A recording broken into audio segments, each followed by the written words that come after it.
Chapter 1. Host, your target Ethan Lockwood's affection level for you has increased by 1, bringing the mission progress to 99. Are you sure you want to abandon the mission at this stage? Ethan Lockwood's affection level is your life force. If it drops, you could die.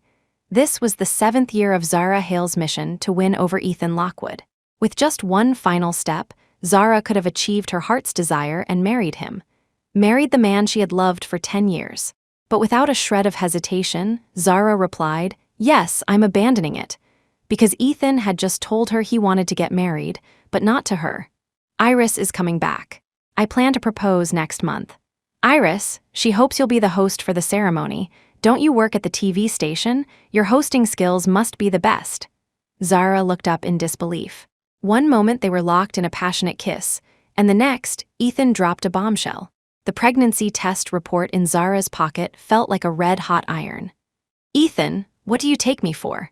7 years ago, you were the one who asked me to make you my target, and now you're telling me that at the final moment, the person you're going to marry is Iris." Zara's trembling hand moved to her stomach. Here she carried her and Ethan's child. She had planned to give him a surprise tonight. Now, it seemed there was no need. Ethan frowned, then softened his tone. "Zara, after all these years, I do have feelings for you. It's just Iris. She's different from you." His eyes filled with adoration at the mention of Iris's name. Zara nodded bitterly, thinking, she certainly is different. Iris was his angel on a pedestal, the one that got away. And she was just his canary in a gilded cage.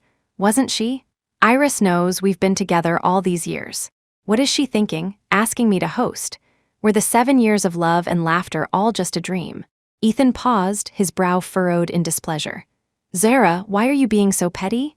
Back then, I saw you were critically ill and I felt sorry for you. I thought you were dying, which is why I asked you to make me your target. Aren't you alive and well now?" "Zara, people can't be so greedy." Zara looked at his cold eyes, her heart clenching in pain. "Felt sorry for me? Do you not know why I was critically ill in the first place? Ethan, you're the one who's ungrateful, the one who's found someone new. You're breaking my heart." Shoving him away, Zara stumbled into the bathroom, her hands shaking as she locked the door. "Are you threatening me? This is ridiculous." Ethan's voice came from the other side.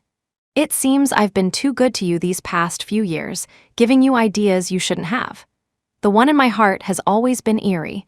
The water cascaded over Zara's body as her eyes misted over. She heard the sound of a door slamming shut. Ethan was gone. "Host, your target Ethan Lockwood's affection level has decreased by 10, dropping to 89. The moment the system's voice sounded, a wave of dizziness washed over Zara, and she collapsed in the bathroom.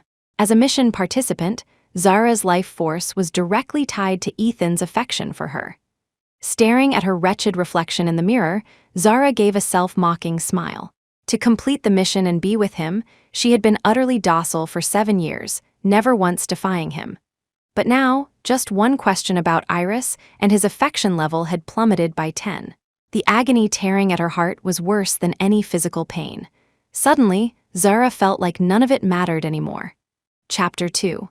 In the 3rd year of her secret crush on Ethan Lockwood, Zara was hit by a car while pushing him out of the way of an accident. The hospital issued a critical condition notice. Ethan knelt on the ground, begging God to save her. Perhaps it was divine mercy, but on the brink of death, Zara was unexpectedly bound to the system. When Ethan found out, he insisted she choose him as her mission target, promising he would treat her well and help her succeed. He had whispered tenderly, "Zara, your life is my life. I will never let you die." Zara chose to believe him and sign the contract with the system, saving her life. The terms of the contract were, Ethan's affection level was tied to her life force. If his affection for her dropped below 10, Zara would be erased, and the mission would fail. From that day on, Zara followed the system's instructions obediently, making Ethan the center of her universe. She knew Ethan had an angel on a pedestal, a white moonlight, in his heart. But she always believed that with enough sincerity, she could break through any barrier. One day, she would win his heart. When they had just graduated from college, Ethan wasn't a millionaire CEO. He once casually mentioned a pair of limited edition sneakers. Zara worked 5 months of odd jobs to afford them, skipping meals and fainting from exhaustion multiple times. To cook him a delicious meal, Her hands were covered in blisters from hot oil, wrapped in bandages. Ethan lost a game of truth or dare with his friends, and at their goading, called Zara to pick him up in the pouring rain. It was her time of the month, and getting drenched in the rain gave her a high fever that lasted all night. Yet the next day, when she saw his affection level rise by 1, she cried with joy. Day after day, the affection level crept up, point by point. It was slow, but Zara's heart was full of hope. Finally, they progressed from holding hands to embracing, kissing, and sharing passionate days and nights. Then, one New Year's, Ethan set off a spectacular fireworks display for her. The fireworks were beautiful, so beautiful. Zara thought he had truly fallen in love with her. But those 7 years of devotion couldn't compete with a single glance from Iris. Their relationship, like the New Year's fireworks, was brilliant for a moment before turning into nothing but ashes. The man who had promised to be good to her forever was now going to be someone else's groom.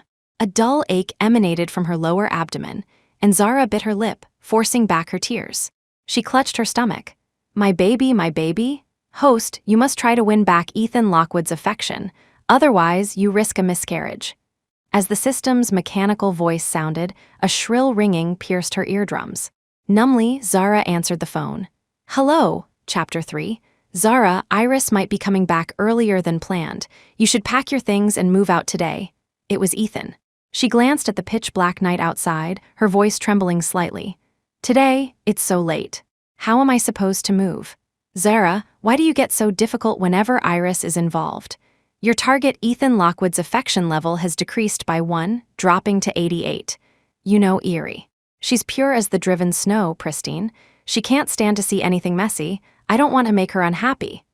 Zara, you've always been the most obedient one. Can't you just be good for me? Through the phone, Ethan's voice was distorted by static. Zara walked to the window. It had started to rain lightly outside.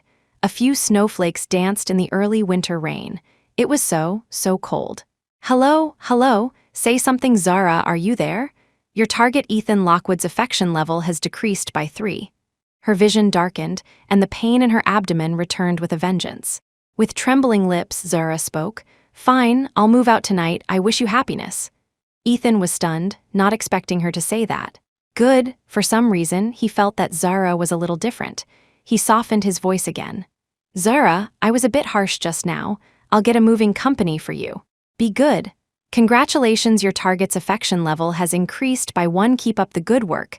Zara hung up the phone and laughed bitterly. What was this, Charity? Host, don't lose heart, we can come up with a new plan. We can definitely win Ethan Lockwood back, the system said, sensing her despair. Win him back. Zara shook her head hopelessly. When had Ethan ever been truly sincere with her? The vows he once made were now nothing but shackles he wanted to break free from. System, I'm a little tired. I want to end all of this. The host cannot terminate the mission voluntarily unless Ethan Lockwood's affection level reaches 100, resulting in mission success. Or the affection level drops below 10, resulting in mission failure and your erasure. Zara thought that if she died, Ethan wouldn't even care. Her life was already lost when she saved him all those years ago. But Zara looked down, gently stroking her abdomen. System, if I want to give birth to this child, what's the minimum affection level I need to maintain? 50. Once your life force drops below 50, you will not be able to keep the baby. A miscarriage is highly likely. Zara nodded, curling up by the window and hugging her knees. For you, my baby, she thought. For the next 10 months, I will continue to be the obedient, well-behaved Zara. Once I finish the project at the station and fulfill my mother's last wish, I will leave this city and disappear from Ethan Lockwood's life for good. Chapter 4. But Zara never imagined that even this simple wish would be denied. She saw Iris at the TV station. Director Wallace was fawning over her, bowing and scraping. Miss Lindstrom, Mr. Lockwood has instructed that you will be taking full charge of the Pale Moonlight program. Zara's fists clenched. Ethan knew perfectly well that she was the director of Pale Moonlight. It was a play her mother had started. Completing the final installment of this series was her mother's dying wish. Zara, for the next few months, you'll be Miss Lindstrom's assistant. You'll do as she says, understand? Zara met Iris's triumphant gaze and asked defiantly, on what grounds? Iris sneered, leaning close to her ear to whisper, Zara, you've occupied darling Ethan's time for so long.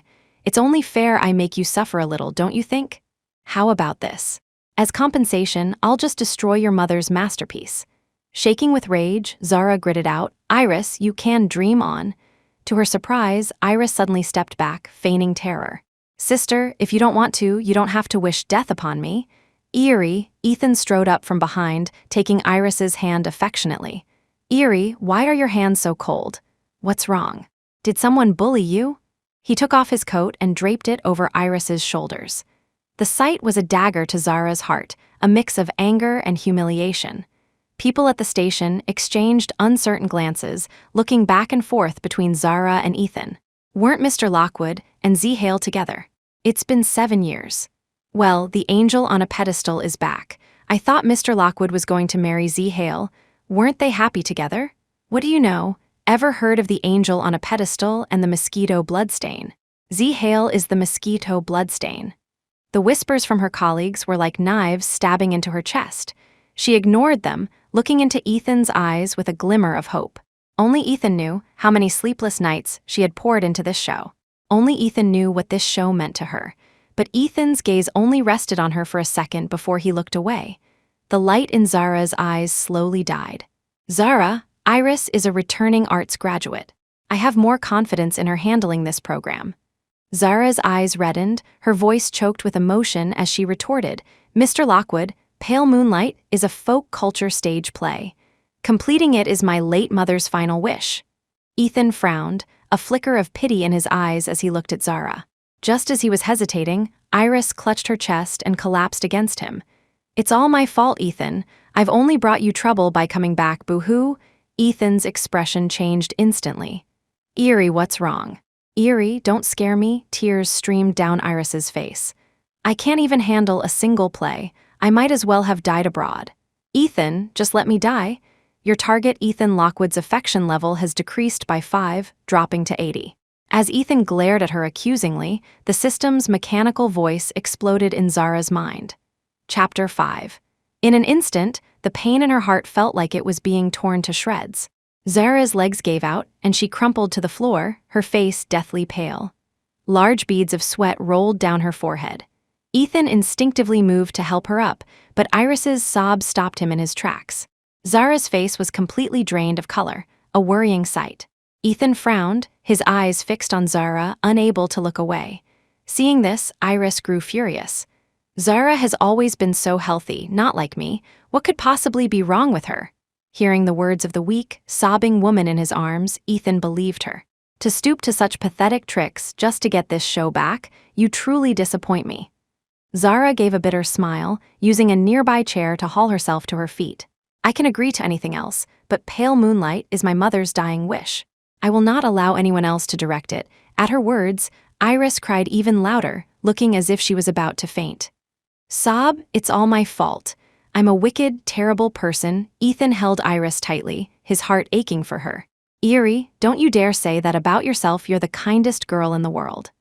Iris looked at Zara with tear-filled eyes, an expression of pure terror on her face as she shrank further into Ethan's embrace. Your target Ethan Lockwood's affection level has decreased by 8, dropping to 72. Enough, Zara, I never knew you were so ruthless. Look how you've scared Eerie, Ethan yelled. On this matter, you'll agree whether you like it or not. Otherwise, you can get the hell out of this station.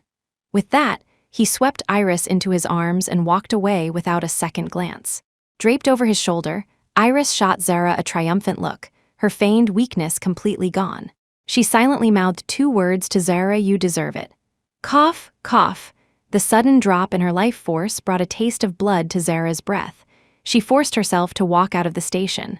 Host, your life force is only at 72. You must immediately get Ethan Lockwood's affection level back up. Host, what's wrong with you? The world spun, and after a flash of white light, Zara fainted. When she woke up, she was lying in a hospital bed. It was quiet all around. You're awake. Are you hungry? Would you like something to eat?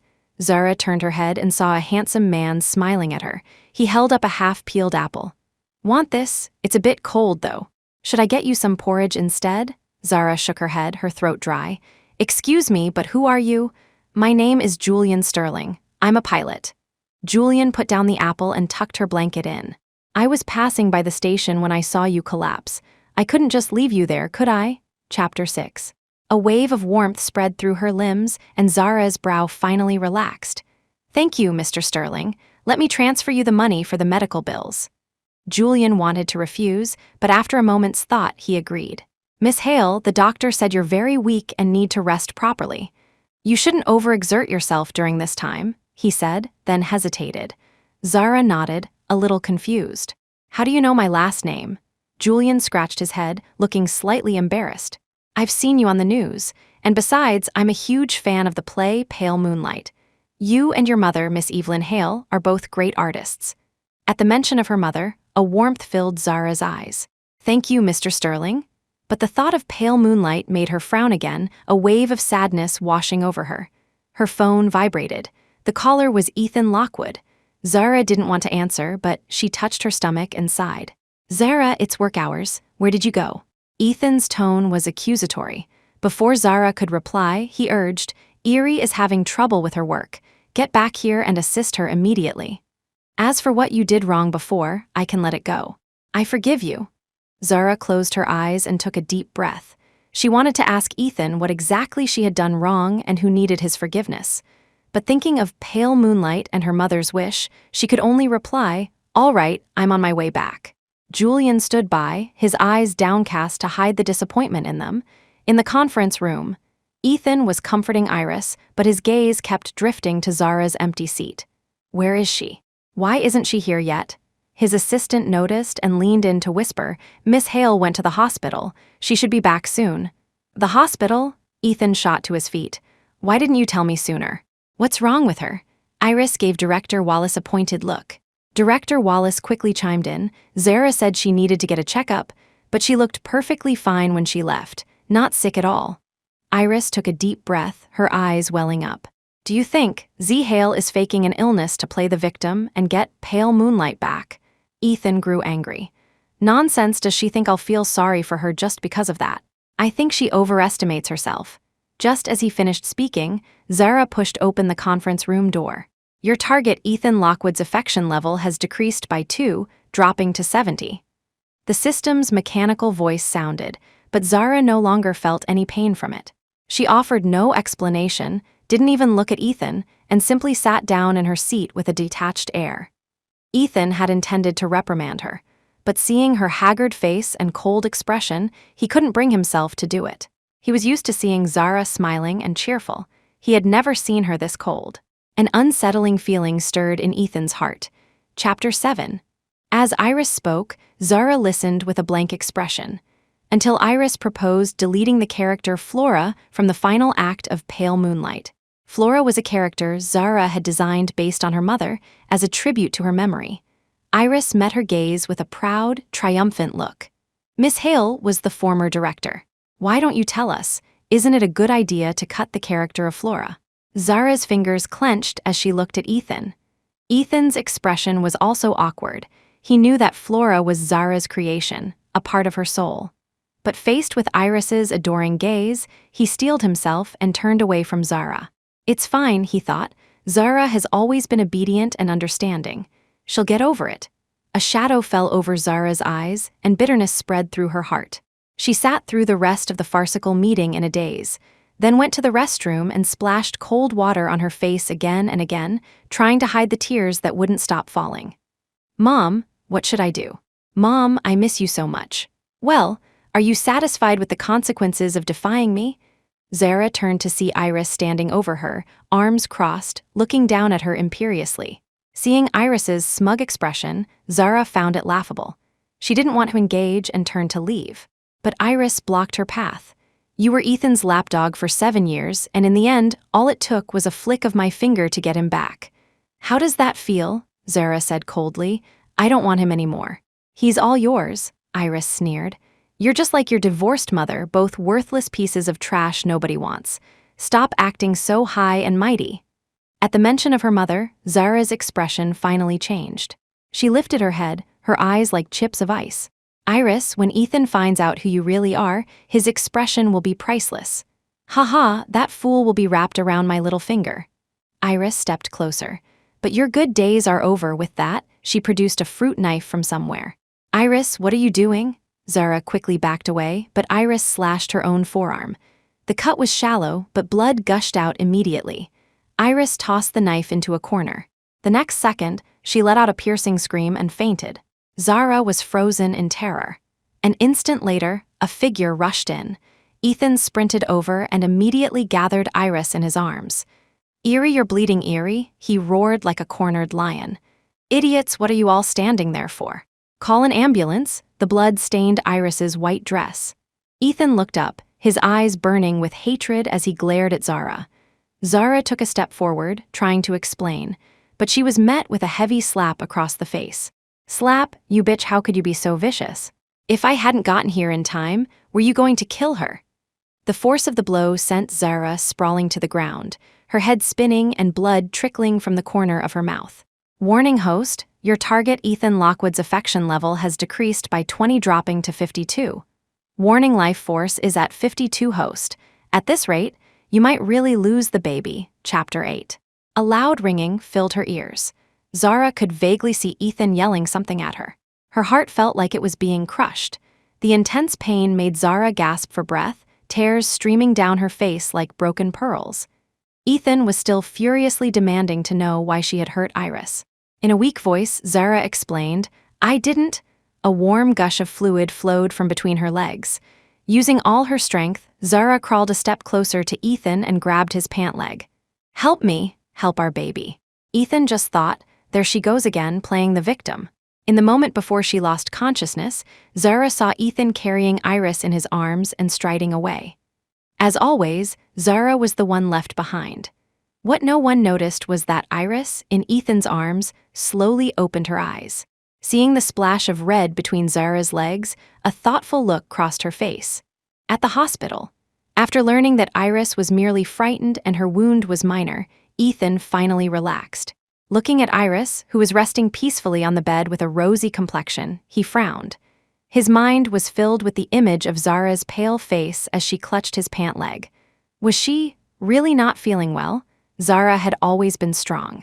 She'd once had a high fever and hadn't told him. He'd only found out by accidentally seeing her take fever medicine. What had she said? "Help me?" A sudden tightness gripped Ethan's heart, and he strode out of the hospital room. "Hello?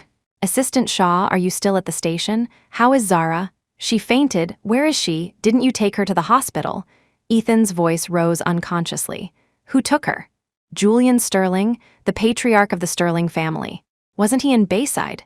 Ethan hung up, hesitating over whether to go see Zara. "Darling, are you there?" Iris's weak voice called out, and he immediately dismissed the thought. "I'm here." "What's wrong, Eerie?" Meanwhile, at the Sterling family's private hospital, Julian Sterling sat by Zara's bed, his expression so dark it looked like it could drip water.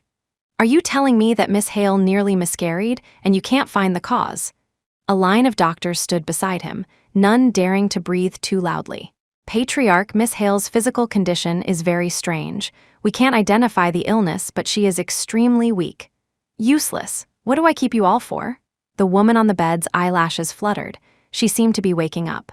Julian quickly waved his hand. "All of you out?" Zara opened her eyes to a familiar face. She was a little dazed. Seeing Julian's somewhat cautious expression, she finally understood. Zara's smile was tinged with helplessness. "It seems you've saved me again, Mr. Sterling." Julian's smile was bitter. "I'd rather not see you in this state every time we meet." A moment later, Zara suddenly grabbed Julian's hand, her voice frantic. "My baby, the baby's fine, don't worry. But you need to stay here and rest for a while, okay?" he said gravely. "You absolutely cannot have another accident." Under Julian's meticulous care, Zara spent a peaceful month recovering. Her baby bump slowly began to show, and the sorrow in her eyes lessened. Julian was very busy, but he always made time to see Zara. Most of the time, he would just sit beside her quietly. Time passed slowly. Ethan called a few times, but Zara never answered. She had turned off the system's affection level notifications until she saw the news on television. On the night of the Pale Moonlight premiere, Lockwood Group's CEO to be engaged to director Iris Lindstrom. Zara frantically turned off the TV and sat on the sofa, stunned, for a long time. No matter what, pale moonlight was her mother's legacy. On the night of the premiere, she had to be there. Chapter 9. On the day of the premiere, Julian cleared his entire schedule to accompany Zara to see Pale Moonlight. But just then, a call came from his grandmother. "Julian, you need to come back to Bayside right away. Your grandfather suddenly fell ill and collapsed. The doctors say it doesn't look good." Seeing the sudden change in Julian's expression, Zara asked with concern, "Is something wrong at home? You should go." "I'll be fine on my own. I won't make an appearance this time. I'll just watch from a private box. Nothing will happen." Julian took a deep breath and gently hugged Zara. Zara's body stiffened. "Zara, listen to me. I'll have 5 people follow you. You'll take my driver's car. If anything happens, if you're wronged in any way, you must wait for me to come back and help you, okay?" His voice was so serious it was frightening. Zara smiled gently. "Don't worry. With all this protection, I'll be fine." After Julian left, Zara got into the car heading to the premiere. Watching the scenery fly by, she lowered her head and gently caressed her abdomen. She could feel Julian's affection for her. It was sincere and profound. But she wasn't ready to move on from her past with Ethan. To reciprocate Julian's feelings now wouldn't be fair to him. At the thought of Ethan, Zara gave a bitter smile and shook her head. She felt that the Ethan of today was different from the boy in the white shirt she remembered feeding kittens. It was as if he was a completely different person. As Zara tried to recall the past, a deafening screech of brakes pierced her ears. A black van suddenly veered out from the side, slamming violently into Zara's car. A blinding flash of light exploded in front of the windshield. Crash backstage.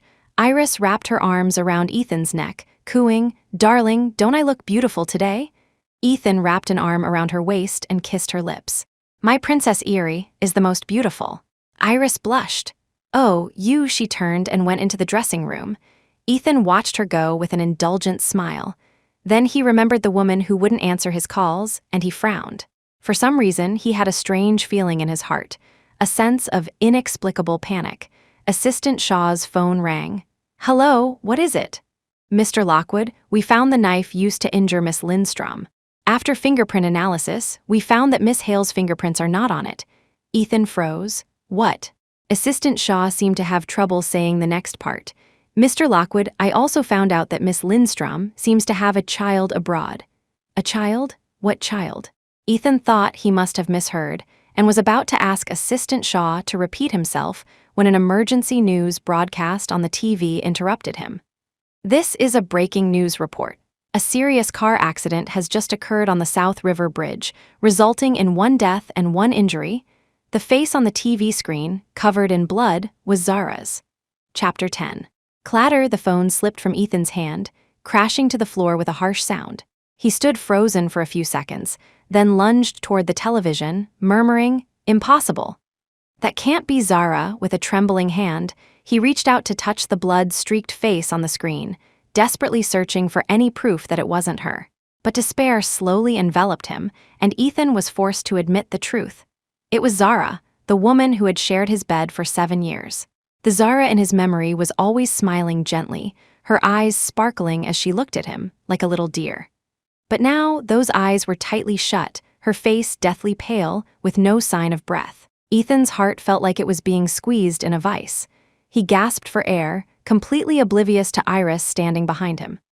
"I have to find her. She can't be hurt, she absolutely can't be." He frantically looked around, picked up his cracked phone, and was about to call Assistant Shaw. Iris couldn't stand it any longer. She rushed forward and threw her arms around him, crying, "Darling, where are you going?" "Today is our engagement ceremony. All the guests have arrived." Hearing Iris's sobs, Ethan's sanity slowly returned. "Engagement? Right, today is my engagement to Erie." Iris nodded, her face streaked with tears. "Darling, didn't you say you loved me most? What could be more important than our engagement ceremony?" Normally, Ethan would have agreed without hesitation, but now Zara's life was hanging in the balance, the scene identical to the car crash years ago. Back then, Zara had forcefully pushed him out of the way, and she was the one sent flying several feet by the car. In the end, she had lain on the ground, covered in blood, nearly dying. Ethan squeezed his eyes shut, not daring to think any further. He pushed Iris away, his brow furrowed with determination. No, Eerie, Zara's been in an accident. I have to go find her right now. He bolted for the door without a moment's hesitation. Iris stared at his retreating back in shock, shouting, "Ethan Lockwood, if you dare walk out that door today, don't you regret it?" Ethan's steps faltered for a second, but then he left without looking back. Iris's chest heaved with fury. She let out a piercing scream. Ah! Her sharp nails dug into her palms, her teeth clenched so hard they could have shattered. "Zara Hale, you bitch, why do you have to fight me for him?" Furious, Iris grabbed her phone and dialed a number. "Hello, is the woman dead? You don't know? I paid you all that money, and you can't even handle something so simple. Fine, just take the money and shut up. Get on a plane and get out of the country immediately. Don't get caught." Chapter 11. On the way to the South River Bridge. Ethan's heart was racing, his mind filled with the gruesome image of Zara after the crash. Faster, the speedometer of the luxury car shot from 60 to 75, then pushed past 100 mph. The scenery outside the window blurred into a streak. 10 minutes later, Ethan saw the glow of fire and billowing smoke in the distance. A suffocating feeling gripped his throat. In the short distance from his car to the bridge, a montage of memories flashed before Ethan's eyes. 5 years ago, Zara had cooked a huge feast for his birthday, hiding her bandaged hands behind her back and claiming she wasn't hungry.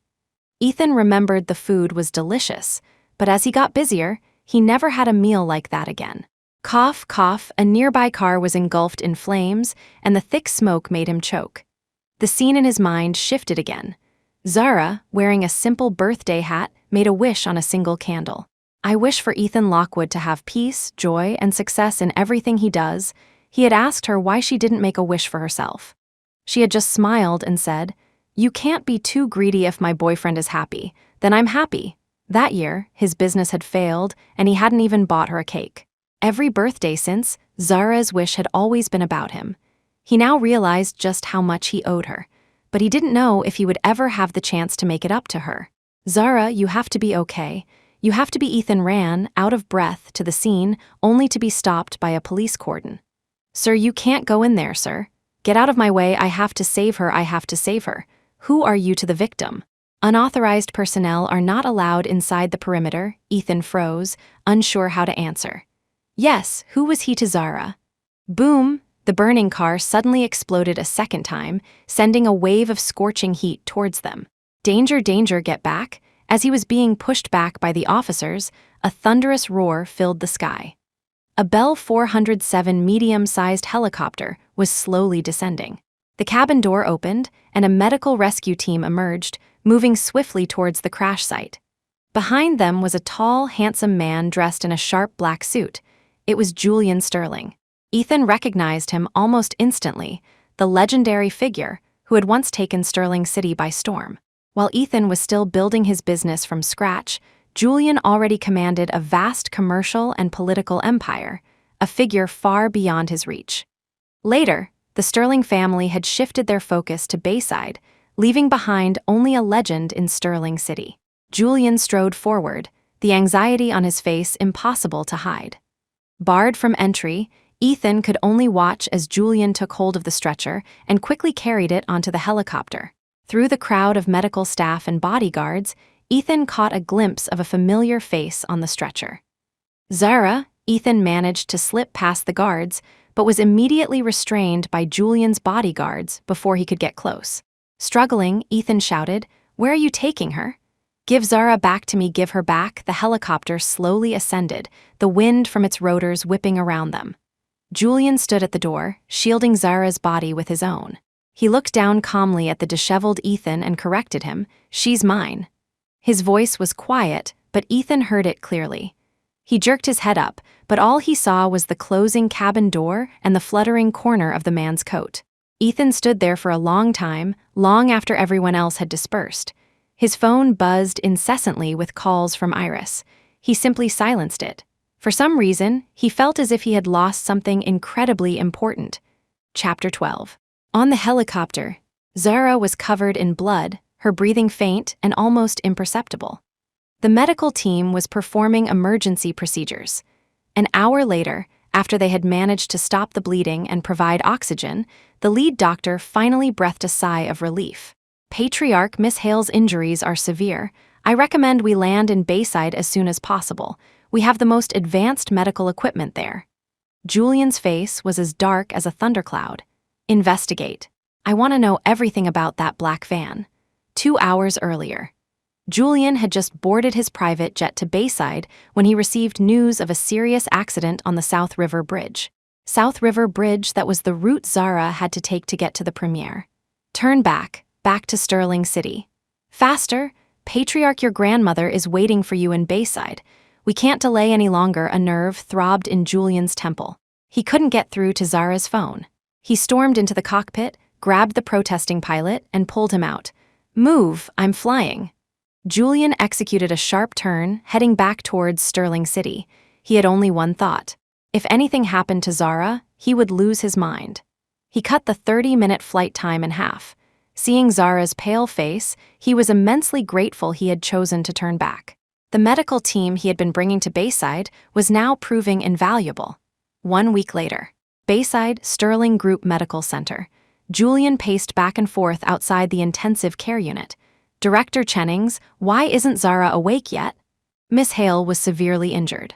She lost a lot of blood after the miscarriage, and she has fractures in her arm and leg. It will take time for her to wake up. Looking at Zara through the window, hooked up to an oxygen tube, Julian's expression darkened further. Has the hit-and-run driver been found yet? His assistant pushed up his glasses.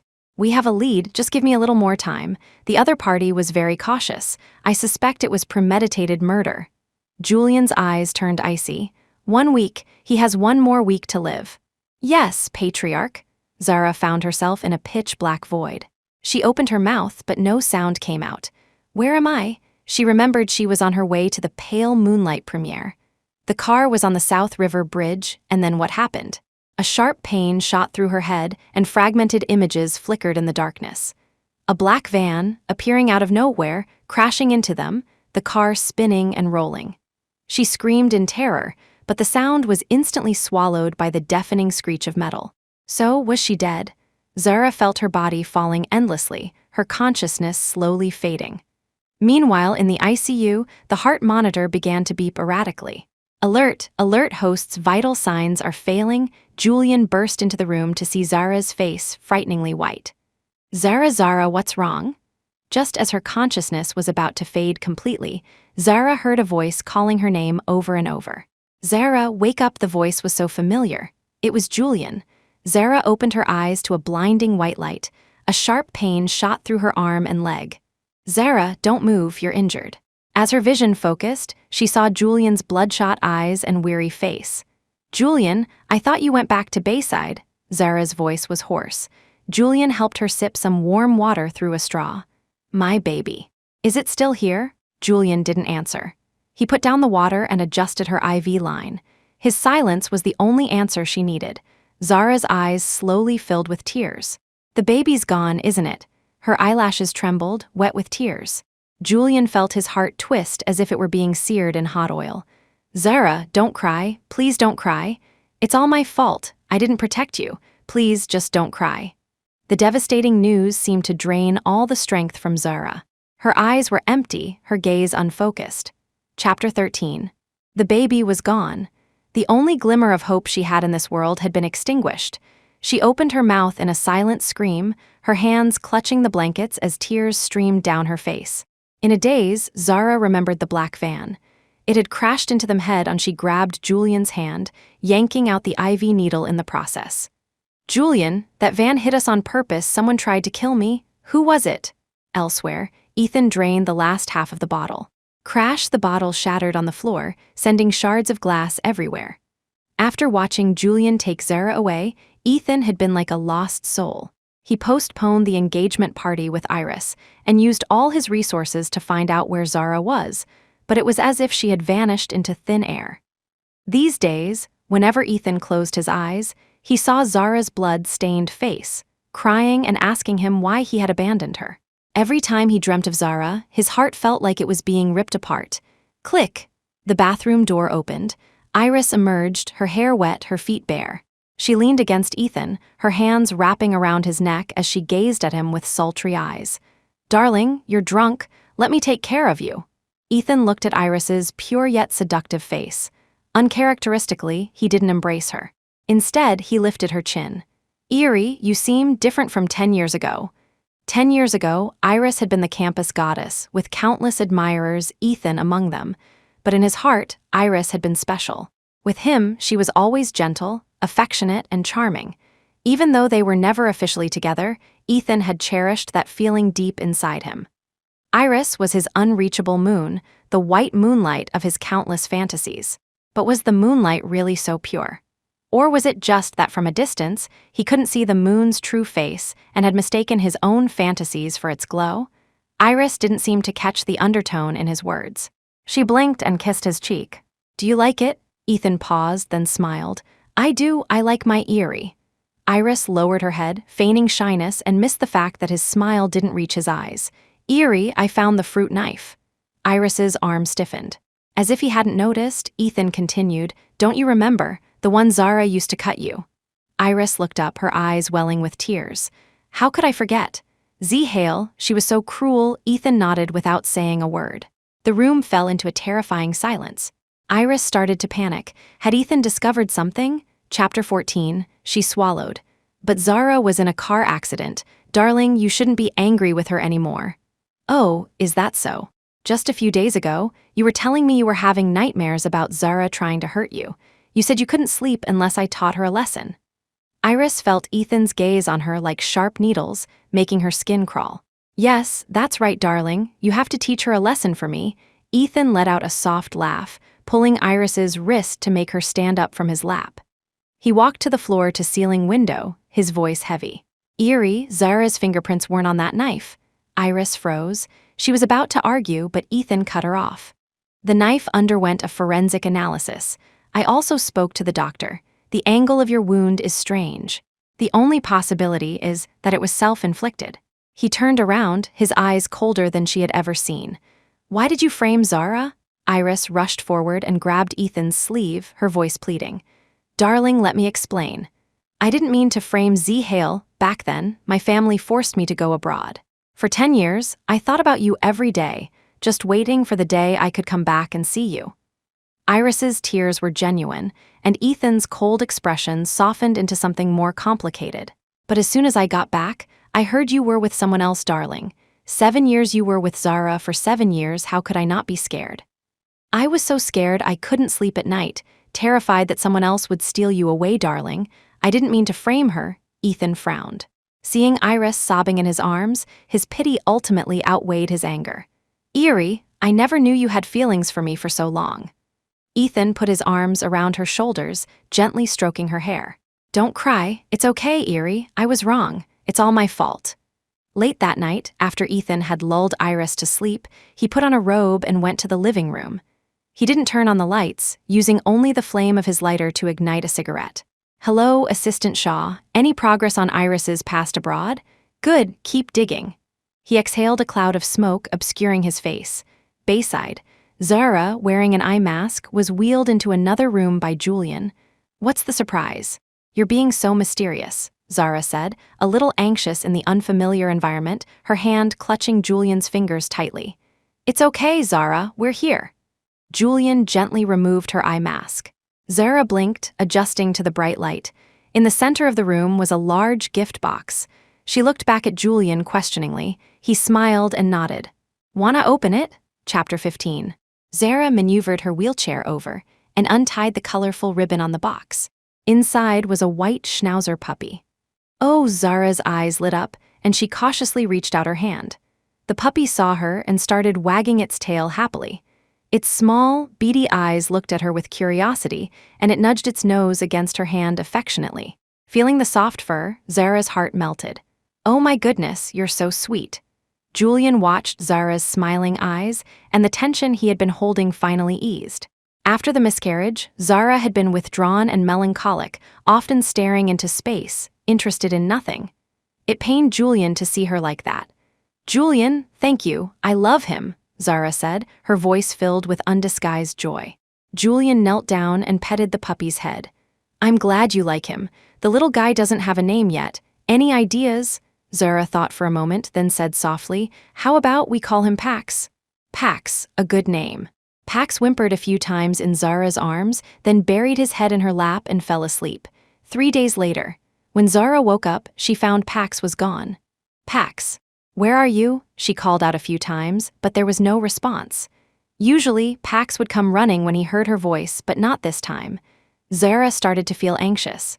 Ignoring Julian's instructions to rest, she managed to grab the crutch by her bed and hobbled outside.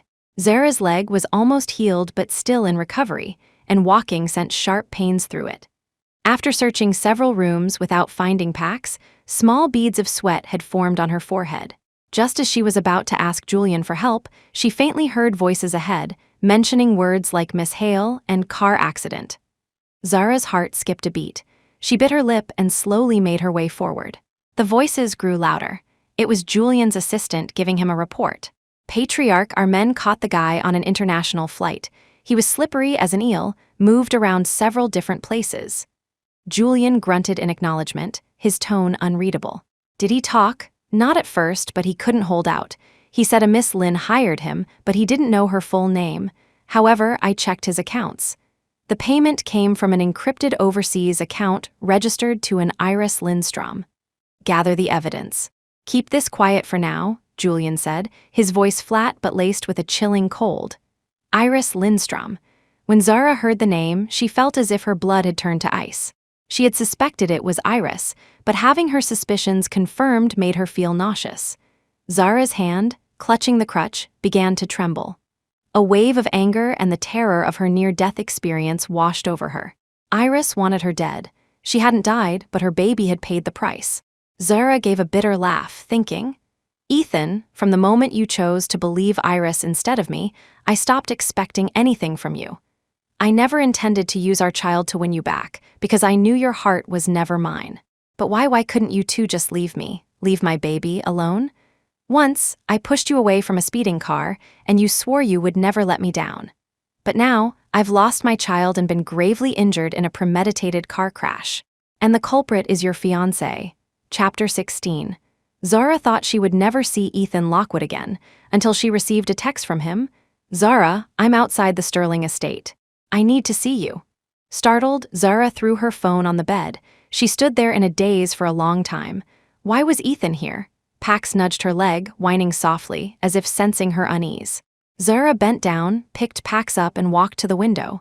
Sure enough, a figure stood outside the main gate. It was Ethan.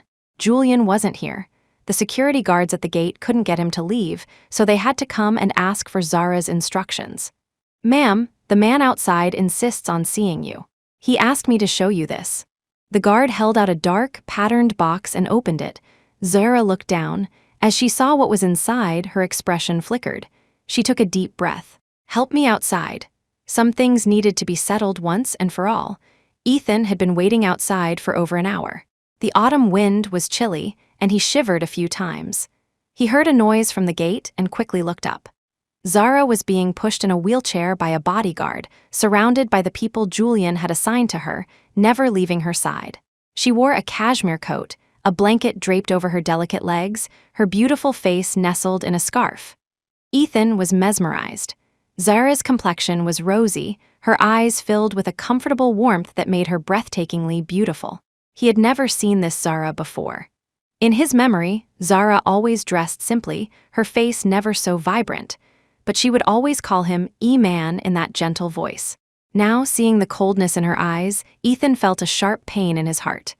Zara, what happened to your leg? Ethan took a step forward, wanting to hold her like he used to, but his hand only met the cold, hard bars of the gate.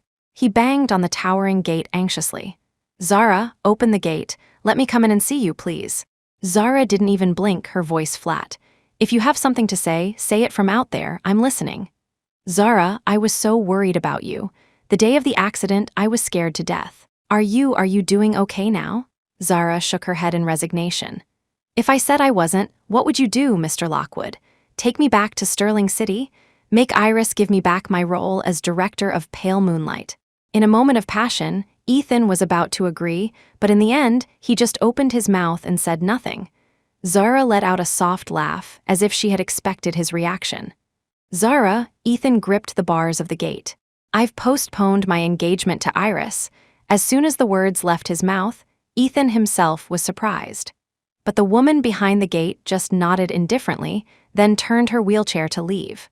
Ethan shouted at her retreating back, "Zara, didn't you say that if I showed you that white porcelain vase, you would forgive me once, no matter what I did?" At his words, Zara stopped. She took the delicate white porcelain vase from the box and caressed it for a moment. 7 years ago, on her birthday, Ethan had made it for her by hand. Zara had treasured it, treating it as a symbol of their love, keeping it safe in a box to prevent it from breaking. But it wasn't until this year that she learned Ethan had only learned pottery in college to get into the same class as Iris. A flicker of hope ignited in Ethan. She still cared. All those years of affection couldn't just disappear, but the next second, a sharp crack echoed as the vase shattered. The smile on Ethan's face froze. Chapter 17. He gripped the iron bars of the gate, his voice a mixture of anger and hurt. "Why, Zara, why?" Zara didn't turn back, her tone calm. "I did say that once. That if you showed me this vase, I would forgive you one time.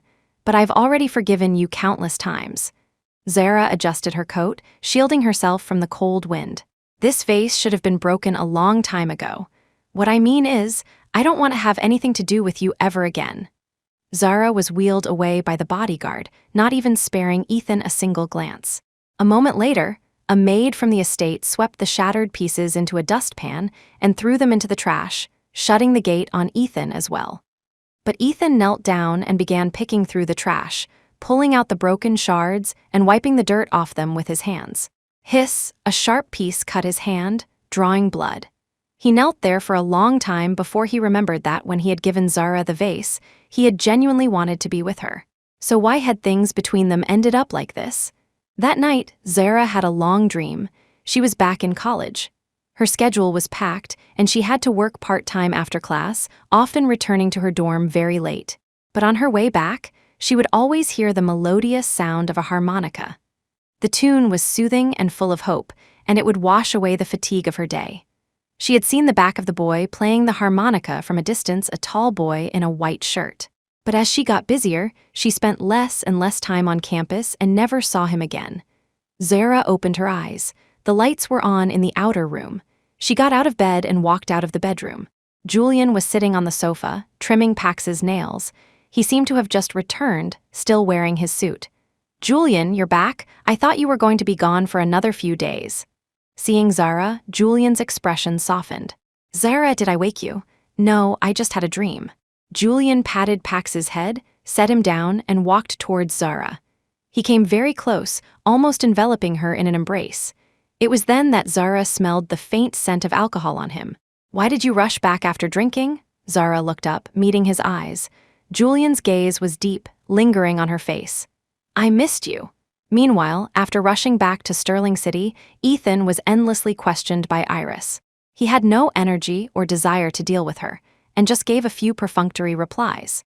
Furious at his attitude, Iris stormed out, slamming the door. Unlike before, Ethan didn't chase after her to console her. Instead, he sat there, holding the broken piece of porcelain, looking at it again and again. Zara's calm words, "I don't want to have anything to do with you ever again," were like a thorn in his heart. He had once mistaken his feelings for Iris as love. It was only now that Ethan understood his feelings for Zara ran much deeper than he had ever realized. But could any of it be fixed now? His phone vibrated violently, pulling Ethan from his remorse. The caller ID read Assistant Shaw. "Hello, what is it?" "Mr. Lockwood, I have some definitive information on the matter you asked me to investigate." Assistant Shaw's voice sounded anxious, laced with a strange tension. "What is it?" Ethan frowned. "It's about Miss Lindstrom's child abroad." As soon as Assistant Shaw finished, Ethan felt as if he'd been struck. He shot up from the sofa. Chapter 18. "Are you saying it's true?" "Yes, Mr. Lockwood. The information I have confirms that Miss Lindstrom does have a child abroad, a boy. He's already 8 years old." Ethan was so stunned by the news that he couldn't speak for a long time. "Mr. Lockwood, are you still there? 8 years old? That meant Iris had gotten pregnant right after she went abroad." Ethan took a sharp breath. "Who is the father?" "That's the strange part. I've looked into it, but I can't find any information on who the father is." Ethan didn't dare to think any further, just told him to continue investigating.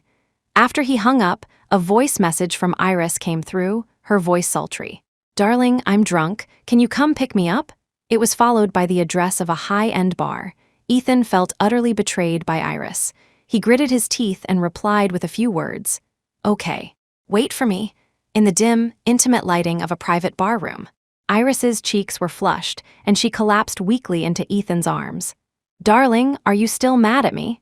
Her fingers traced circles on his chest, trying to arouse his interest.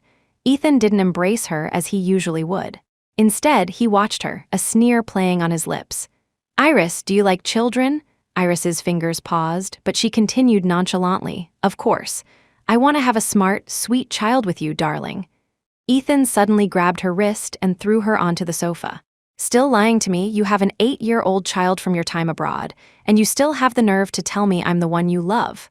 Iris cried out in pain, then asked in disbelief, "You investigated me?" Ethan snorted. "If you don't want anyone to know, don't do it in the first place. How long were you planning to deceive me?" Seeing the fury in his eyes, Iris swallowed nervously, desperately trying to think of a way out. Then, her eyes instantly welled up with tears. "Darling, I didn't think you'd be this angry. If I had known it would come to this, I should have just let that monster kill me back, then why did I fight so hard to escape?" Ethan was taken aback.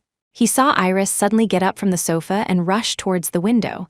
Alarmed, he lunged forward and caught her. "Eerie, what are you doing?" Iris struggled desperately, her eyes filled with despair.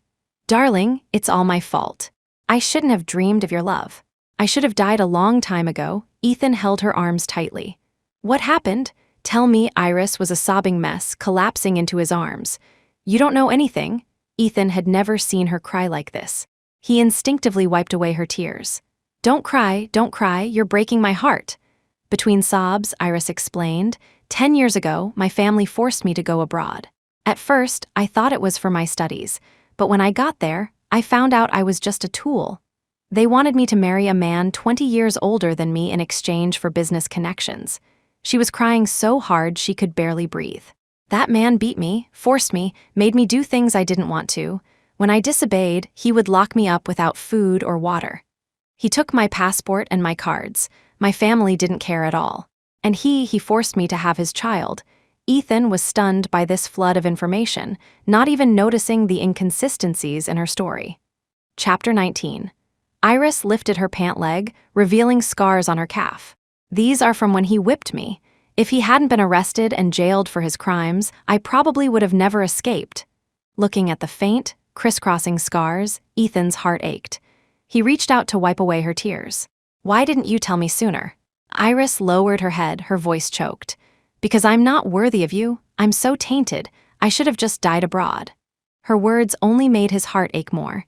His sympathy for her overshadowed his anger at being deceived. "It's all in the past, Eerie. I'm here with you now. I was wrong earlier. I misjudged you." Ethan held her tightly, trying to comfort her, but the sharp edge of the porcelain shard in his pocket dug into him.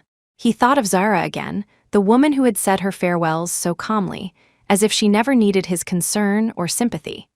Ethan couldn't help but think that if Zara had been more like Iris, a little less strong, a little less independent, their story might have ended differently. A sense of regret washed over him. Julian had been acting mysteriously lately, and Zara had no idea what he was up to. Her injuries had fully healed. One day, while playing fetch with Pax on the lawn, she saw a group of mysterious people enter the estate. She asked the housekeeper who they were, but the housekeeper only said it was Julian's arrangement and refused to reveal anything more. Zara had to find another way. She tried to sneak a peek at what Julian was doing several times, but was always gently redirected by the staff. After a few attempts, Zara grew frustrated. She stood by the lake and threw a pebble into the water, watching the ripples it created. "What on earth is he doing? Why is he hiding it from me?" Julian Sterling, "I hate you, Mrs. Watson," her dedicated caregiver, watched her childish display with a mix of amusement and sympathy. When Zara first arrived in Bayside, she was dazed and frighteningly thin, even more so than Mrs. Watson's own high school-aged daughter. After some time at the estate, her color returned, her body was no longer so frail, and most importantly, her spirits had lifted. Mrs. Watson shook her head, wondering what kind of life the poor child had lived before. Just as Zara was about to throw a fifth stone, a hand gently closed around her wrist. Julian's presence enveloped her. "Aren't you cold, standing by the lake with so little on?" Zara turned at the sound of his voice and suddenly slipped. Chapter 20. She squeezed her eyes shut, expecting to fall, but instead, she landed in a warm embrace. Julian steadied her, brushed a stray leaf from her shoulder, and then held out his hand. "Come on. I'll show you." Still dazed, Zara looked at his outstretched hand. "Show me what?" "The mysterious thing you've been dying to see." "Oh, right." Zara nodded absent-mindedly and took his hand, feeling her face grow warm. The next thing she knew, the world was spinning. Julian had swept her into his arms. "Your leg just healed. I'll carry you." The nearby staff lowered their heads, not daring to look. Zara felt her face burn and buried her head in Julian's shoulder in embarrassment. The estate was built in a European style. Julian took her to the top floor, the highest point of the castle. He stopped in front of a door and gently set her down. "Want to open it?" Zara nodded and pushed the door open. An intoxicating floral scent washed over her. Her eyes fell upon a sea of countless pink tulips and lilies of the valley, cascading all the way up to the railing. Zara walked up the steps, one by one. Beams of light illuminated her path, turning the darkness into a bright walkway. When she reached the highest point of the castle, the sky erupted in huge, brilliant fireworks, reflecting beautifully in her eyes. She was mesmerized, unable to look away. Julian wrapped his arms around her from behind. "Zara, I hope this makes you happy." Perhaps from staring for too long, her eyes began to water. Her voice was soft. "I am happy. Is today a special occasion?" Julian smiled gently. "Very special. It's the day Zara Hale is happy." Zara giggled and turned to look into his eyes. "Will you come back to Sterling City with me tomorrow to see my mother?" Julian stroked her hair. "Of course, I'll go with you." They embraced under the magnificent fireworks display. Sterling City at the preview of Pale Moonlight. "This is an outrage. Get your director out here. You've ruined it, are you insane?" "I completely reject this version." The audience was in an uproar. Most of them were loyal fans of Pale Moonlight, and seeing their beloved play twisted beyond recognition, they couldn't contain their anger. Backstage, Iris listened to the commotion, her face ashen. Her phone was ringing off the hook with calls from sponsors demanding to know what was going on. With the situation so chaotic, the play couldn't continue, and the actors were forced to leave the stage early. Having been cursed at by the audience, the actors were not in a good mood. The younger ones were quiet, but some of the more experienced actors began to complain. "I don't know why Mr. Lockwood had to change the director. Director Hale was so good." "Exactly. Now we're all getting blamed. If you don't know how to direct, then don't. What can you do? She's Mr. Lockwood's fiancée. Having connections makes all the difference." Iris shot to her feet, glaring at the grumbling actors. The backstage area fell silent. Iris's chest heaved, and she was on the verge of a breakdown. Chapter 21. The protest at the Pale Moonlight preview went viral, catching Lockwood Group completely off guard. Original director of Pale Moonlight is late Evelyn Hale's daughter. Why was the mother-daughter legacy suddenly interrupted, fueled by rival companies of Lockwood Group? Public opinion exploded online. Netizens were furious, and they even dug up the relationship between Iris and Ethan. The trending topics became, current director of Pale Moonlight is Ethan Lockwood's fiancée. The online storm grew so fast that by the time Iris and Ethan realized what was happening, it was out of control. "Darling, what am I going to do now?" Sob. Iris leaned against Ethan, crying pitifully. Ethan's face was also etched with frustration. He had been plagued by these issues for days. He didn't know which major power was targeting Lockwood Group, but projects were being stolen, public opinion was a disaster, and the stock was plummeting. Ethan had been working around the clock for days, and now he had to come home to Iris's crying. He was at his wit's end, but Iris was relentless, sobbing and begging Ethan to fix it for her. "Maybe we should just let Zara take over Pale Moonlight again," Ethan said, pushing Iris away and stepping onto the balcony to light a cigarette. "Absolutely not. That would be admitting that I stole the directorship from her. No, I won't agree," Iris retorted frantically. "Darling, you're the one who gave me this role. You can't abandon me now." Iris's voice was choked with tears, but Ethan's mind was on Zara. He remembered Zara, despite her own discomfort, fighting for her right to direct Pale Moonlight, her eyes filled with such hope and dignity. And what had he done? He had accused her of faking it for sympathy and callously left her behind. The cigarette burned down to his fingers, but he didn't notice.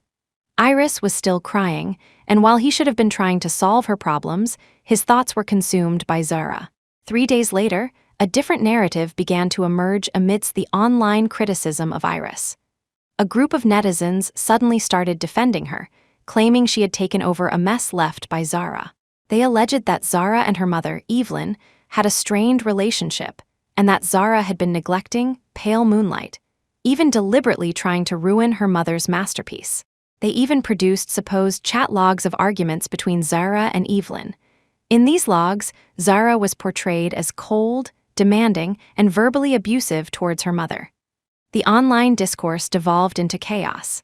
The top trending topics became Iris Lindstrom stepping up in a crisis, Zara, and Evelyn Hale mother-daughter feud. The two opposing narratives clashed, and the situation spiraled out of control. Thanks to Julian's protection, Zara was completely shielded from the online storm. None of this news reached her. She spent her days as usual, playing with Pax in the estate gardens and occasionally enjoying a gourmet meal prepared by Julian himself. Julian was like a steadfast mountain, protecting her from all attacks, both overt and covert. But Iris's situation was completely different. Ethan found out that she was behind the online smear campaign. He confronted her furiously. "Why would you twist the truth and hurt Zara? You and I both know she never did any of those things. Yes, she didn't, so does that mean I deserve to be attacked?" Ethan threw a single sentence at her, "I never thought you could be so vicious," and stormed out of the house. He left Iris alone, sobbing uncontrollably. Chapter 22. Ethan wandered the streets aimlessly. Without realizing it, he found himself in front of the apartment he and Zara used to share. Standing there again, it felt like a lifetime ago, even though only a few months had passed. He opened the door and saw the familiar furnishings. A flood of memories of Zara washed over him. 7 years was a long time, long enough for every memory to be deeply rooted in his heart. But Zara was no longer here. All traces of her life were gone. He was the one who had driven her away. Ethan gently stroked a photo frame. It held a picture of him and Zara, one she hadn't taken when she left. His fingers traced the gentle curve of Zara's cheek in the photo as memories surged like a rising tide. He remembered being impatient when the photo was taken, which was why the man in the picture had a stiff smile. It was the only photo he had of them together. Now, was she cherished by another man? Ethan took a ragged breath, the ache in his heart rising to his throat. Suddenly, he noticed the edge of the photo was uneven, as if there was a piece of paper tucked behind it. Ethan dismantled the frame and pulled out a folded piece of paper from behind the photo. It was a medical report. Ethan frowned and read on. In an instant, his pupils dilated. Bayside, outside the Sterling estate.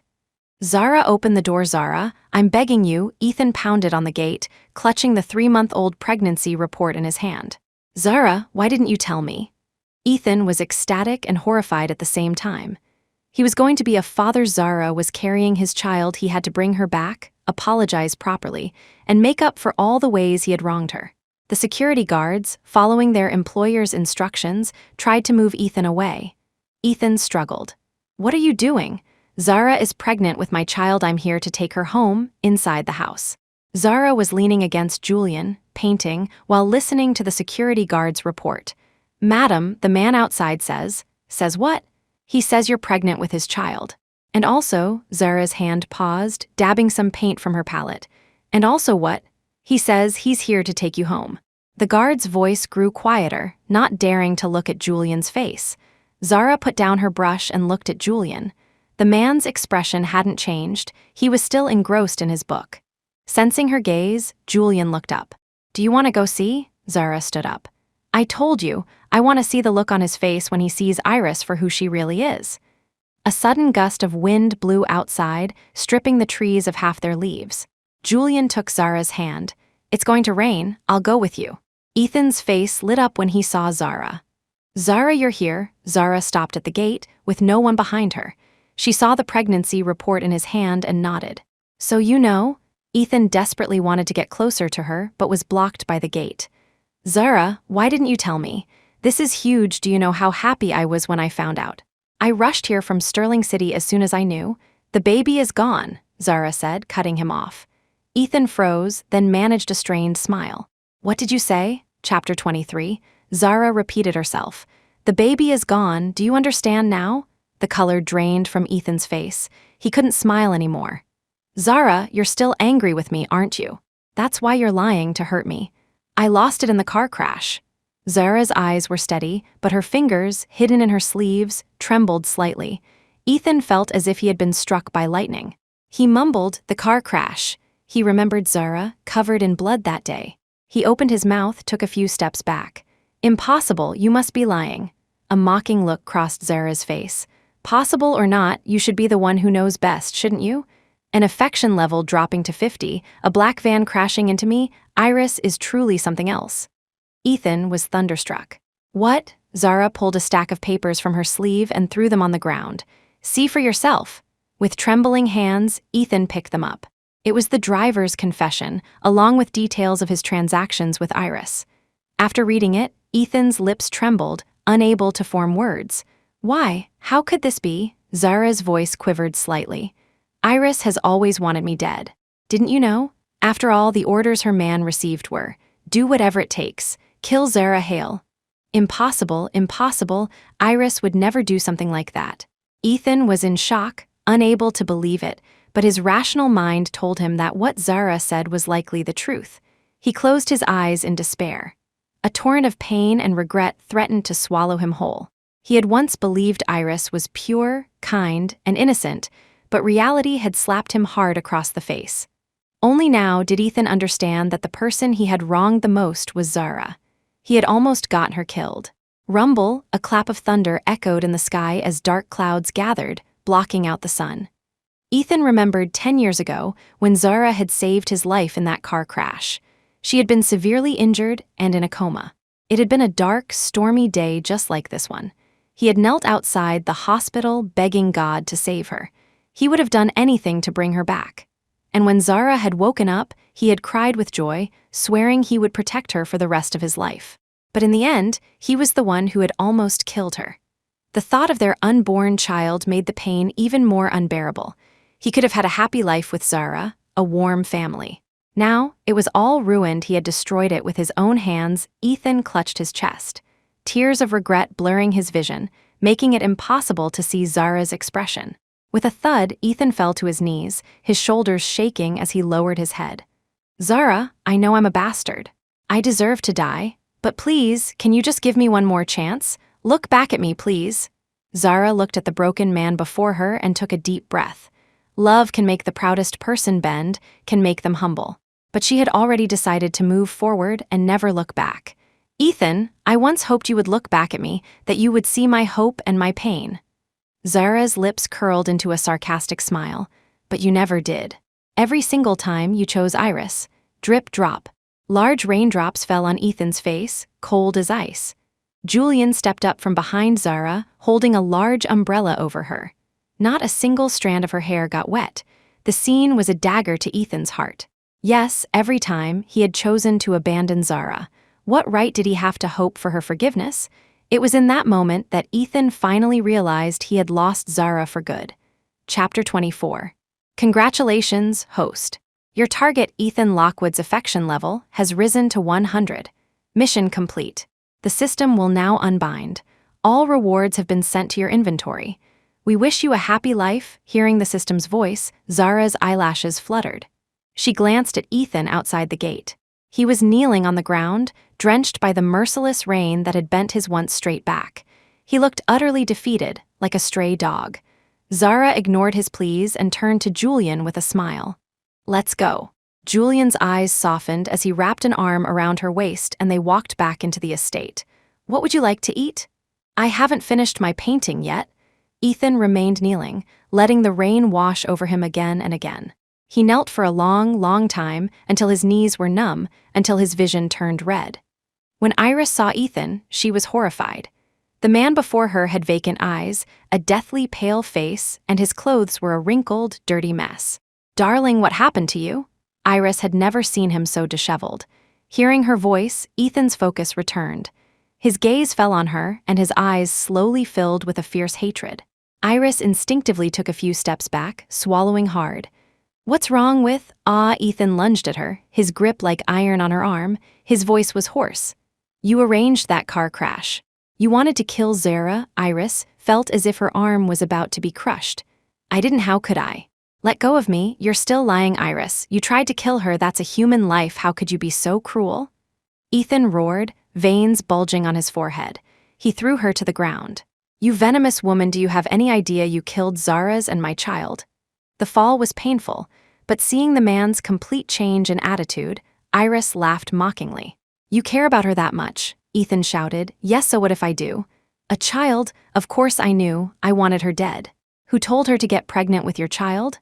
Iris's expression was vicious and triumphant, a far cry from her previous innocent act. A wave of pure rage washed over Ethan. He pointed at her in disbelief.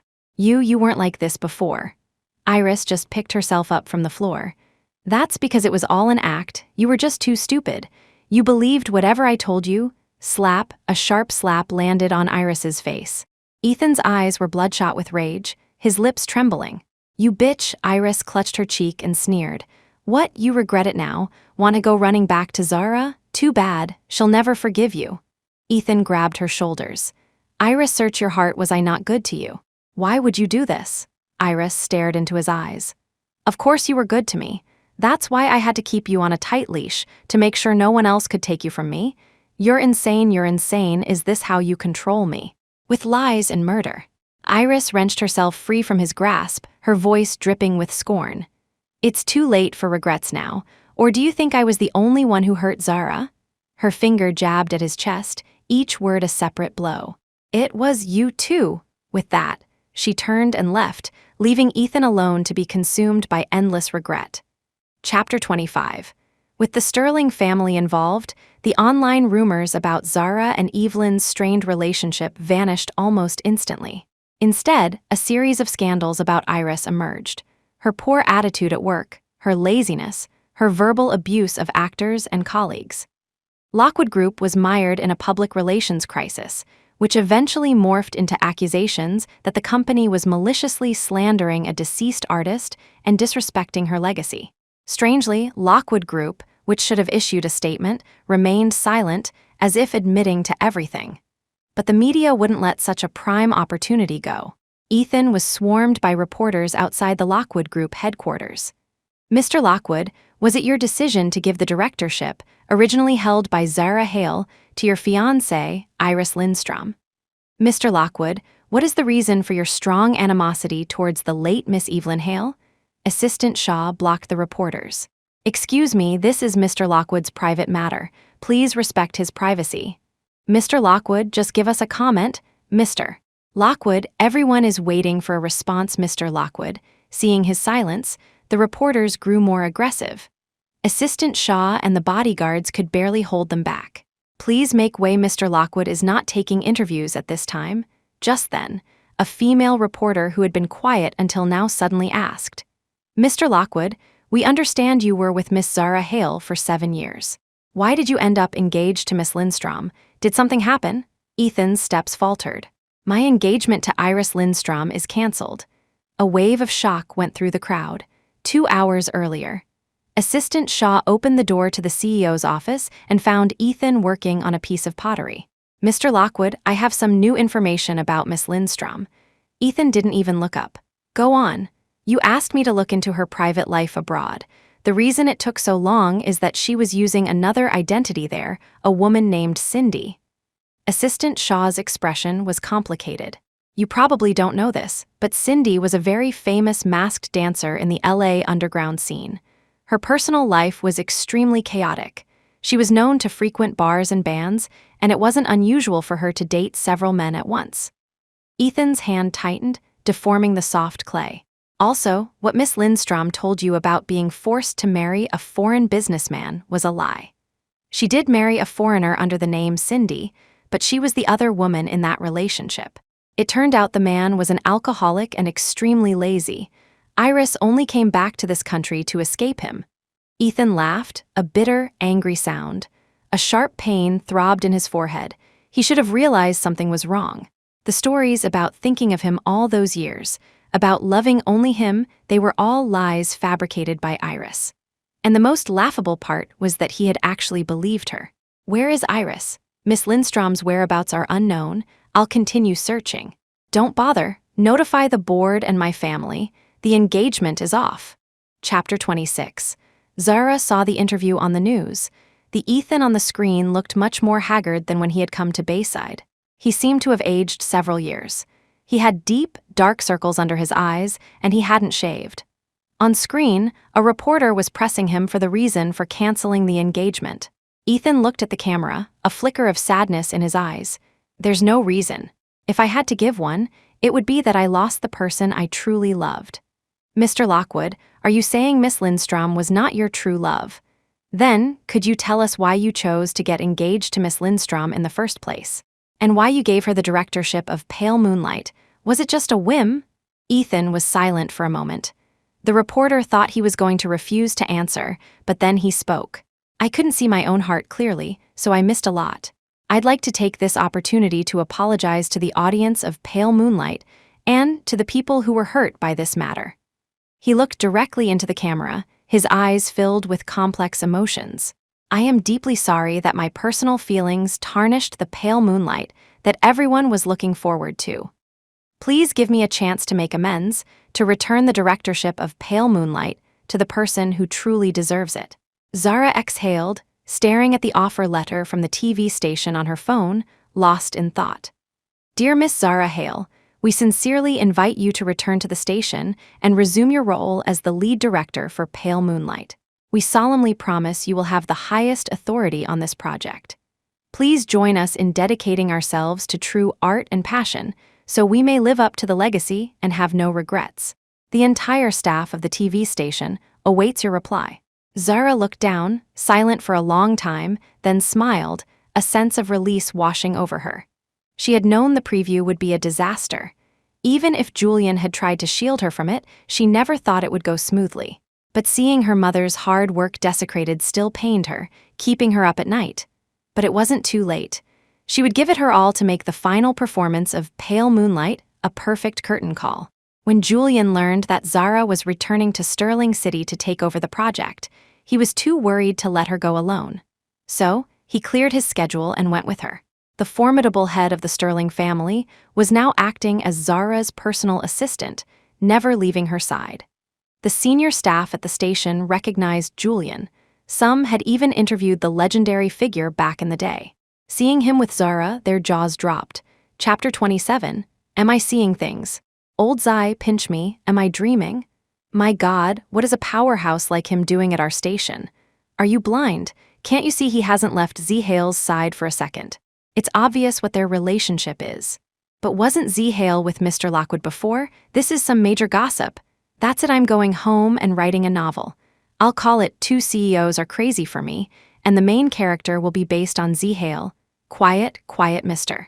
Lockwood is here. The bustling office fell silent, the only sound being the clatter of keyboards. Ethan walked past Zara and Julian, his assistant briefing him on work. The office gossips were waiting for a dramatic showdown, but Zara didn't even look up, her focus entirely on the documents in her hands. That's it. Nothing. They're not even going to say a word to each other. Hey, doesn't Mr. Lockwood look absolutely miserable? Like he's radiating this gloomy energy. You know, now that you mention it, Ethan went into his private office.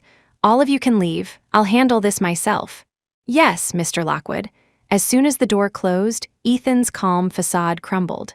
He frowned, taking deep breaths to ease the stabbing pain in his chest. He thought he could handle seeing Zara and Julian together, but he couldn't. He stood up and peered through the blinds. Zara was taking a cup of water from Julian, her eyes crinkling into a smile. They looked like a perfect couple standing together. Ethan clenched his fists, fighting the urge to rush out and drag Zara away. Why? He had been with Zara longer. Why was his woman now smiling so happily at another man? Ethan's chest heaved, but in the end, he stayed put, his face a mask of despair. He had brought this on himself. He was the one who had lost her.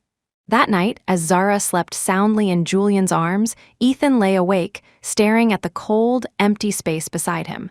After returning from Bayside, he had moved back into the apartment he had once shared with Zara. He had hoped to find comfort in their old memories, to imagine she was still there, but he knew it was all a lie. He started having recurring dreams of Zara, of their past together. Waking up to the crushing reality of his loss left him with heart palpitations that lasted all night. Over time, the constant stress took a toll on his heart, and his mind began to feel foggy and detached. Chapter 28. The evidence of Iris's role in orchestrating the car crash to murder Zara was now complete. Julian had intended for his men to handle the matter, but when Zara found out, she insisted on going to the police herself. "Julian, I want to get justice for my lost child. I need to see Iris face the consequences of her actions with my own eyes." Julian held her close and promised, "I guarantee Iris will be punished." With ample evidence, the police quickly opened a case. Iris was charged with attempted murder and bribery, and a full-scale manhunt began. When Ethan heard the news, he was silent for a long time. Assistant Shaw asked if they should take any action. After all, Iris had been his fiancée. Her arrest would drag Lockwood Group back into the quagmire of public opinion, just as the company was starting to recover. But Ethan just stood by the window, smoking cigarette after cigarette, saying nothing. Assistant Shaw knew him well enough to understand this meant he would not interfere. He went to prepare the PR team for the inevitable fallout. The manhunt for Iris was not easy. 3 days passed with no news. Zara and Julian were both perplexed. This doesn't make sense. How can a person just vanish into thin air? In an age of constant surveillance, any move Iris made should have been detected. Julian's phone vibrated. "Hello. Any news? Okay, good. I'll go check it out myself." Zara took his hand. "What is it? Did they find Iris?" Julian nodded. "Stay here at the station. Don't go anywhere. I'll go take a look and be right back." Zara was worried, her brow furrowed with reluctance. "If there's no news, come back right away." "Don't worry, I will." Julian strode out, seemingly oblivious to a hunched figure in a janitor's uniform and a face mask nearby. Zara was reviewing the script for Pale Moonlight when she saw a reflection on her computer screen. A figure was slowly approaching her from behind. Closer and closer, Zara's heart was in her throat. When the person was just a few feet away, she squeezed her eyes shut and cried out, "Julian!" Julian suddenly burst out from behind a pillar, a flying kick sending the janitor sprawling several feet away. The knife in her hand flew out of her grasp. He immediately pulled Zara into his arms, stroking her back soothingly. It's okay, I'm here." An hour earlier, Julian had noticed something was off about the janitor. Normally, a janitor's uniform would have some stains, but hers was pristine, almost brand new. Her movements were also clumsy and inexperienced. A place like the TV station would hire experienced staff. The only explanation was that she was an imposter, but it was just a suspicion. So, he and Zara had devised a plan to lure her out, and she had taken the bait. Building security quickly subdued the fallen janitor, pulling off her hat and mask. It was Iris, Chapter 29. Hearing the commotion, Ethan rushed over. He was stunned by the scene, his eyes immediately filled with concern for Zara, terrified she had been hurt. Seeing his reaction, Iris burst into a fit of crazed laughter. She pointed a finger at Zara. "Why is everyone so worried about you, so protective of you? Zara Hale, you stole everything from me." Zara was unfazed. "I never wanted to steal anything from you. This is all your own doing." Iris laughed maniacally, as if she had heard a great joke. "My own doing? Isn't it because you shamelessly seduce men that they're so devoted to you?" "Shut up," Ethan's voice was laced with fury. "Iris, do you have any idea you're committing a crime? I never knew you could be so vicious, so determined to kill Zara. You were so set on hurting others, and in the end, you've only hurt yourself." Iris's face twisted with rage. "I don't need a lecture from you, Ethan Lockwood. Do you think scolding me like this will make Zara fall for you again? You were fooled by me because you're an idiot." Zara watched the spectacle with a cold sense of amusement. Police sirens wailed outside. Someone had called the authorities early on. As the police entered, the security guards holding Iris relaxed their guard. But in that instant, Iris lunged forward. She bit down hard on one of the guard's hands. He cried out in pain and instinctively let go. Iris scrambled towards Zara, pulling a dagger from her sleeve. No one had expected her to have another weapon. She was going to kill Zara in that split second. With no time to react, Julian shielded Zara with his body. Shink, the sound of a blade piercing flesh. Zara screamed. No, her heart seized with a terror so profound she couldn't breathe. She couldn't lose Julian, but the next sound she heard was a collective gasp of, "Mr. Lockwood." Zara's eyes flew open to see a blossom of red on Ethan's chest as he collapsed to the ground. Ethan had taken the blade for her. The police swiftly apprehended Iris, handcuffing her and taking her into custody. Ethan gasped for breath, his face pale from blood loss. He saw Zara's shoulders trembling with shock and managed a weak smile. "Zara, don't be afraid. I owed you this." 2 weeks later, the Sterling City People's Court found Iris Lindstrom guilty of attempted murder, bribery, and other charges, sentencing her to life in prison. The day the verdict came down, Zara and Julian went to the mountains to burn incense for their lost child. With that, a great weight was finally lifted from Zara's heart. Chapter 30. In the following weeks, Zara dedicated herself completely to her work on Pale Moonlight. She threw out all of Iris's unreasonable changes and developed a new plan. The character of Flora was reinstated, her role even more enriched and complex than before. The rest of the production went surprisingly smoothly. The final performance of Pale Moonlight was a resounding success. The media was filled with praise for Zara, hailing the success of the play as a beautiful passing of the torch from mother to daughter.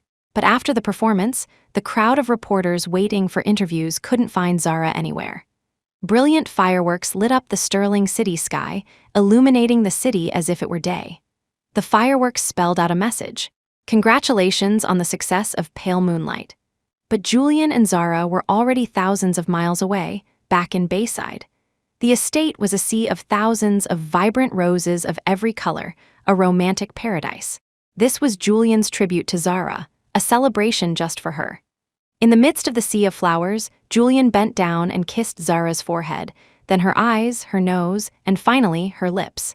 Zara closed her eyes, her eyelashes fluttering, her hands nervously clutching his collar. "Zara, open your eyes." Zara slowly opened her eyes to see the man she loved on one knee, holding a ring, his eyes filled with a deep and tender love. He asked, "Will you marry me?" Zara's eyes welled with tears. She was about to nod when a furry creature pounced on her, knocking her over. "Pax, what are you doing?" It was followed by Julian's exasperated shout, "Pax, get back here, where are you going with that ring?" Sterling City Hospital. Ethan finally woke up. Iris's knife had missed his heart by millimeters, but the long-term stress had taken its toll, and he had developed cardiac ischemia. If his condition worsened, it could lead to heart failure, which would be life-threatening. Perhaps as a self-preservation mechanism, Ethan's memories of Zara began to fade. At the same time, he became slower, more detached. He tried again and again to recall the hazy figure in the depths of his mind, but he could never quite grasp it. Whenever he tried too hard, a splitting headache would ensue. He lived in this fog for a long time until one sunny afternoon, he saw a news report on TV. The head of the Sterling family, Mr. Julian Sterling, and the renowned stage director, Miss Zara Hale, are soon to be married. The cup in Ethan's hand slipped and shattered on the floor. He stared, confused by his own reaction. After the maid had cleaned up the broken glass, Ethan sat on the sofa, his eyes fixed on the beautiful, gentle woman on the screen, her face radiant with happiness. He had no memory of her, but a single tear traced a path down his cheek, landing on the back of his hand. Ethan fumbled to wipe it away, overcome by the feeling that he had lost someone incredibly important.